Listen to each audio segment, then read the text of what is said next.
Coffee. నువ్వెందుకు coffee తెచ్చావు? లక్ష్మమ్మకి చెప్తే తెచ్చేది కదా.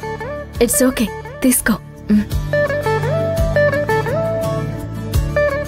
నిన్న రాత్రి రూమ్లో అలా మాట్లాడినందుకు ఐఎమ్ సారీ. ఇట్స్ ఓకే, పర్వాలేదు. నీ కోపం ఇంకా తగ్గినట్టు లేదు.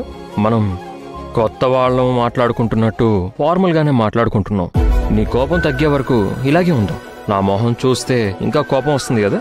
నీ మీద కోపం ఉంది నిజమే, కానీ నిన్న రాత్రి అలా మాట్లాడిన దానికి కారణం కోపం కాదు.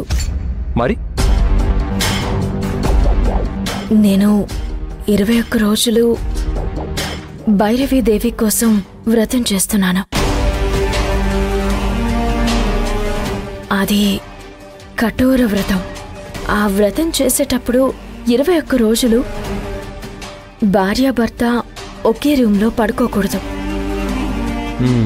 మరి ఈ విషయం రాత్రే చెప్పొచ్చు కదా. చెప్పొచ్చు, కానీ భవానీ ఉంది కదా.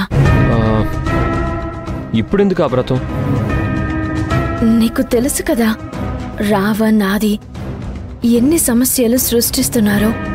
శత్రు వినాశనం కోసం ఈ వ్రతం. వాడికి గుణపాఠం చెప్పాల్సిందే.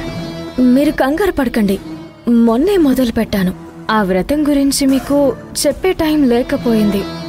సరే శివగామి, ఇది ముందే చెప్తే ఈ డిస్టర్బెన్స్ ఉండేది కాదు కదా. ఈ వ్రతం గురించి ఎవరికి చెప్పకూడదు అనుకున్నా. భవానీకి తెలీదు, నీకు తప్ప ఎవరికి చెప్పలేదు. నువ్వు ఎవరికి చెప్పకు. నేను చెప్పను. వ్రతం చేయొచ్చు కరెక్టే, మాట్లాడకూడదని ఏమైనా ఉందా? నాతో మాట్లాడొచ్చు కదా. దానికేం సమస్య లేదు, మాట్లాడొచ్చు.